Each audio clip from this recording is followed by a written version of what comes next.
Você conhece as aplicações das fusões e aquisições, ou do M&A, conforme a sigla em inglês? O M&A nada mais é que uma operação de compra ou venda de uma empresa, ou de compra ou venda de participação em uma empresa. E diferente do que muitos podem pensar, fusões e aquisições não é coisa só de empresa grande. No vídeo de hoje, eu e o Estevão vamos te mostrar que o M&A é algo também muito presente na realidade das PMS, ou seja, das pequenas e médias empresas brasileiras. Então, você que é dono ou executivo de um pequeno ou médio negócio, ou você que é um investidor buscando investir em boas empresas, ou ainda você que é um consultor ou corretor de negócios interessados em M&A, presta atenção agora que a gente vai te contar 5 aplicações práticas das fusões e aquisições para empresas de qualquer tamanho.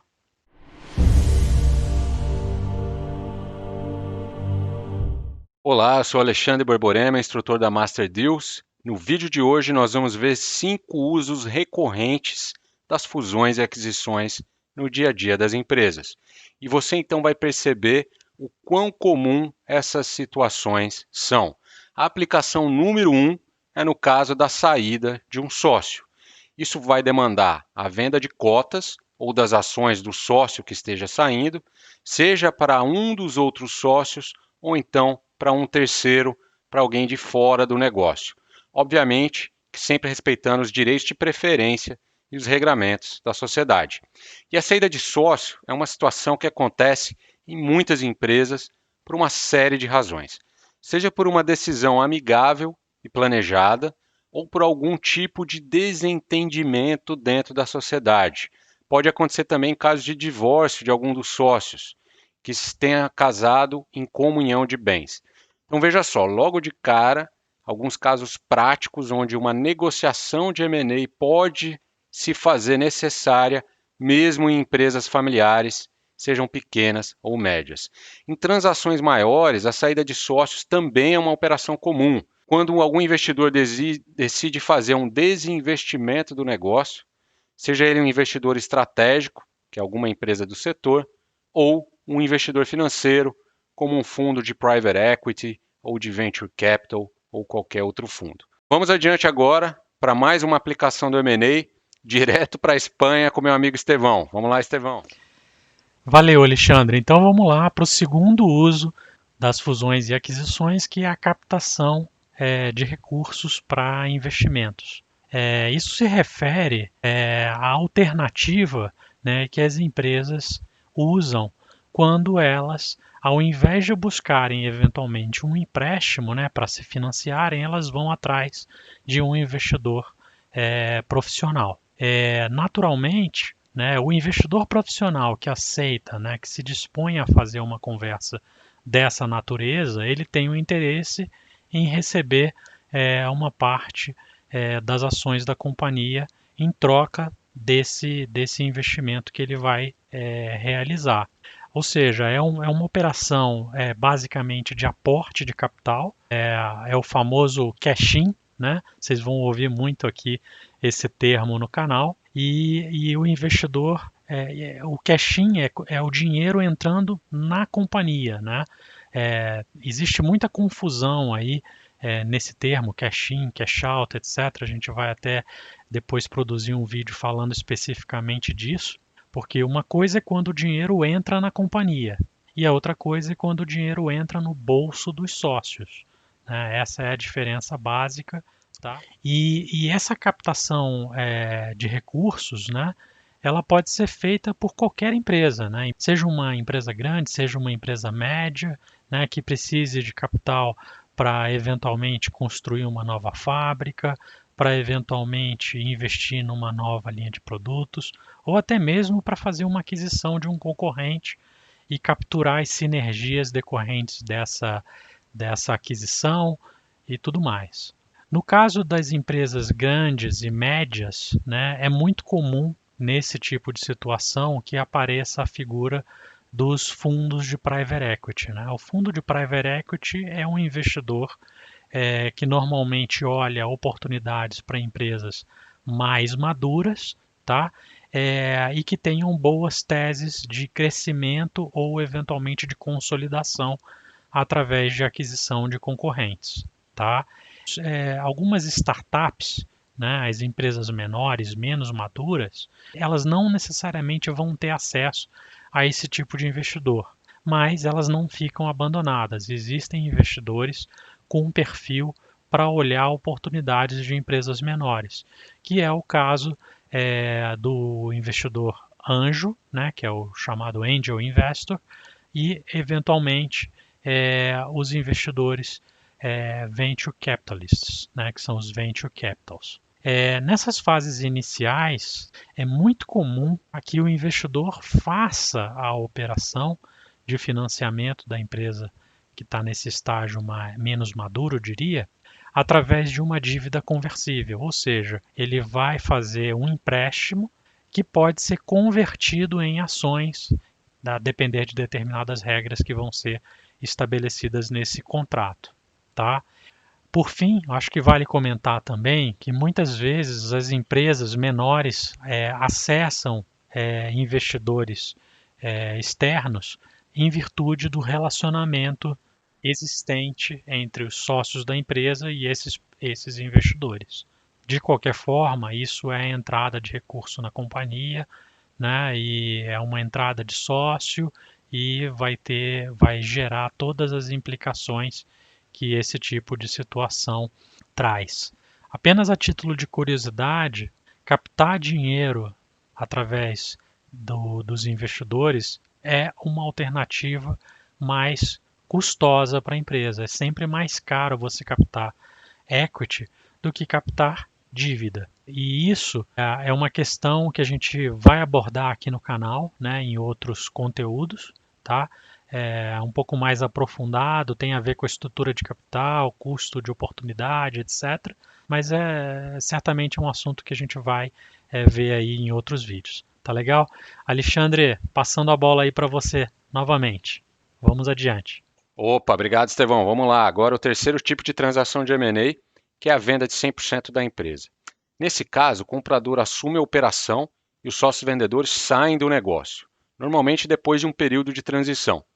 Tem diferentes motivações para o sócio decidir vender 100% da empresa que ele criou. Por exemplo, pela falta de sucessão familiar. O que isso quer dizer? Não tem ninguém na família que queira assumir o negócio quando os fundadores decidirem sair. Outra motivação para a venda de 100% é quando a empresa percebe uma mudança no mercado, que torna muito difícil para ela conseguir concorrer com as demais. E aí os sócios resolvem vender antes que a lucratividade seja muito afetada. Outro motivo comum para se vender é aproveitar uma janela de consolidação. Nesse caso, a empresa está lá quietinha, fazendo seu trabalho, quando de repente uma ou mais empresas com dinheiro em caixa começa a comprar várias empresas no segmento. Isso faz parte de uma estratégia de crescimento, de consolidação. Nesse caso, a motivação principal para se vender o negócio é simplesmente não perder o timing da consolidação. É aproveitar a oportunidade enquanto tem empresas com interesse declarado em comprar. A gente vai ver na Master Deals que nem sempre tem comprador para alguns setores. E por fim, temos também o caso de empresa em dificuldade financeira. Para salvar a empresa, os sócios decidem então vender para uma empresa maior que vai conseguir ganhar escala e tirar a empresa do vermelho para o azul. Nesses casos, muitas vezes, infelizmente, o vendedor acaba passando o passivo para frente, se livra da dor de cabeça de uma reestruturação ou de uma falência, mas pode, infelizmente, sair sem nada ou com muito pouco dinheiro na mão. Se você quiser mais detalhes, entender as motivações de venda, tem um artigo muito bom do Estevão no nosso site, explorando também outras razões para a venda do negócio e por que entender a motivação de venda é importante para você desenhar a estrutura da transação. A gente deixou o link para o artigo aqui embaixo do vídeo e repare então, mais uma vez, que a venda de 100% do negócio pode também envolver empresa de qualquer tamanho, como a gente falou no início do vídeo. Desde transações gigantes, que a gente vê no jornal, até transações de empresa média, até mesmo de negócio de bairro aí na sua cidade. Era isso, esse é o terceiro. Estevão, manda ver aí, meu amigo. Opa, Alexandre, obrigado. Então vamos lá, pessoal. A gente vai falar agora aqui do quarto tipo de operação, que é a aquisição, né? Como o próprio nome diz, a aquisição é quando uma empresa compra outra empresa, né? Eu particularmente eu considero essa uma estratégia fantástica de criação de valor. Ela é muito usada por empresas maiores. Comprar empresas, né, não é uma tarefa trivial. Né? Você precisa de dinheiro, você precisa entender da mecânica, né, de uma aquisição. Né? Então, é por isso que isso é muito comum entre as empresas maiores que chegam, inclusive, a dispor de departamentos exclusivamente dedicados a esse tipo de atividade, né? Áreas que são comumente chamadas como é, departamento de novos negócios, esse tipo de coisa. Mas, obviamente, quem é empresário sabe, né, o quanto que é difícil e o quanto que é demorado você executar uma estratégia de crescimento orgânico, né? Então a gente vê uma oportunidade muito grande no Brasil, né, para que as empresas pequenas e médias comecem a avaliar, né, e explorar essa alternativa de crescer por aquisições. A exemplo do que acontece, por exemplo, nos Estados Unidos, e em outros países e mercados mais maduros, né, onde isso é uma coisa absolutamente corriqueira. Né? Basta se abrir o jornal, você vai ver lá uma empresa comprando a outra, anúncios dessa natureza são muito comuns. Explorar essa alternativa de crescer via aquisição é uma forma, eventualmente, até de você dominar o mercado ou a região onde você está atuando. Né? E se você consegue, além de crescer, né, ganhando mercado, né, e consegue também absorver sinergias, né? O que são as sinergias? É quando você consegue racionalizar eventualmente estruturas duplicadas, né, para ganhar rentabilidade, né? Isso pode levar a um retorno, né, melhor ainda, né? Você maximiza o retorno que você tem, que você ofere a partir da execução de uma transação. Né? E ao fazer isso, você está gerando no final do dia valor para o acionista, né, para os sócios da empresa. Um outro ponto importante, né, que a gente gosta sempre de mencionar é que para fazer uma aquisição, não necessariamente você precisa de 100% do dinheiro imediatamente. Existem formas inteligentes de você fazer esse tipo de estruturação, né, dispondo de, às vezes, de pouco recurso. Mas esse é um assunto que a gente vai tratar mais adiante aqui no canal, é, sobre essas alternativas, né? Como é que você cria esse tipo de eficiência. Agora, se por um lado as aquisições dão velocidade, né, elas vêm também junto com uma série de desafios. Né? Não dá para imaginar que você vai comprar uma empresa, virar a chave, pegar a chave da companhia e no dia seguinte vai estar simplesmente colhendo os frutos disso. Né? Geralmente isso vem acompanhado de muito trabalho, muito esforço e precisa necessariamente também ser acompanhado de uma boa dose de prudência na hora de fazer esse tipo de operação, porque é, para evitar que a empresa assuma riscos desnecessários, é, coisa que a gente também vai abordar mais adiante aqui no canal. Tá legal? Pessoal, então chegamos aqui ao último tema do vídeo. Vou passar para o Alexandre para ele fazer a finalização. Vai lá, meu amigo. É isso aí, meu amigo. Para quem não sabe, o Estevão está lá na Espanha, Granada, acabou de comer uma paeja e está entrando aqui para falar com a gente sobre as aplicações do M&A. Vamos então à quinta aplicação do M&A, que é a fusão. Fusão nada mais é que a combinação de duas empresas, a junção em um só negócio, sob a mesma administração, com os mesmos objetivos. Uma fusão pode envolver desde concorrentes diretos, empresas do mesmo setor, de diferentes regiões, ou até mesmo empresas de diferentes segmentos da cadeia em uma estratégia de verticalização. Da mesma forma que a aquisição, a fusão também proporciona muitas sinergias. Vamos ver um exemplo aqui hipotético. Pensa que a rede de supermercados A e a rede B percebem que se elas estivessem juntas, como uma única empresa, elas conseguiriam economizar muito dinheiro com fornecedores, pois teriam mais poder de barganha pelo seu maior volume de compras. Elas conseguiriam também algumas economias logísticas, juntando o centro de distribuição, otimizando rotas. Além disso, elas conseguiriam unificar toda a equipe administrativa e financeira. Não precisariam de ter equipe separada para cada empresa. É o velho clichêzão do M&A, do 1 mais 1 igual a 3. Ou seja, juntas elas valem mais que separadas. É o mesmo racional, vale para uma aquisição.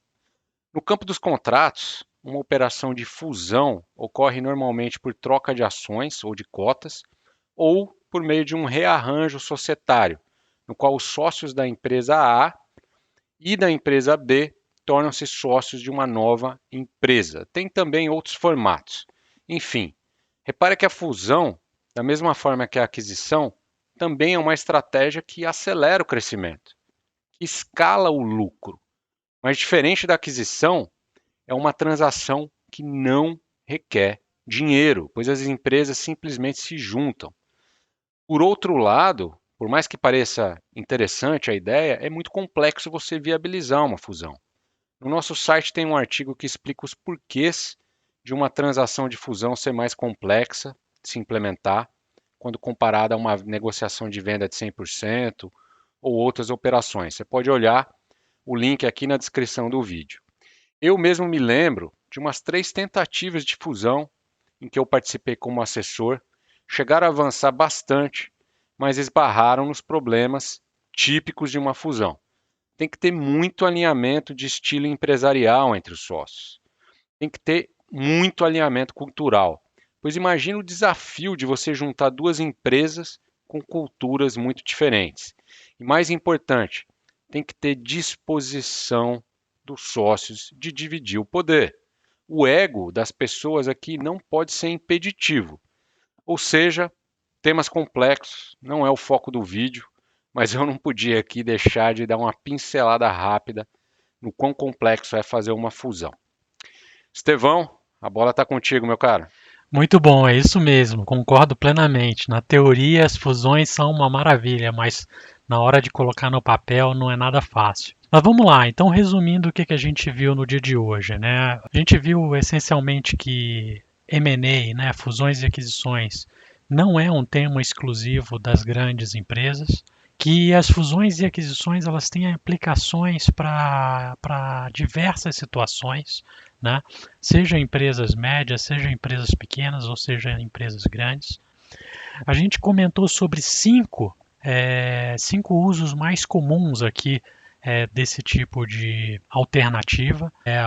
Uma delas é quando existe a demanda de um dos sócios para deixar o negócio, seja por uma necessidade de aposentadoria, uma questão sucessória ou até mesmo um litígio. Ela pode ser usada, né, como alternativa para captação de recursos para financiar o crescimento ou aquisição de um outro negócio.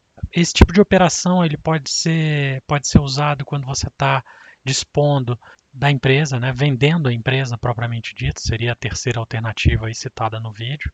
A quarta alternativa é quando a gente está comprando um negócio, né, que é a aquisição em si.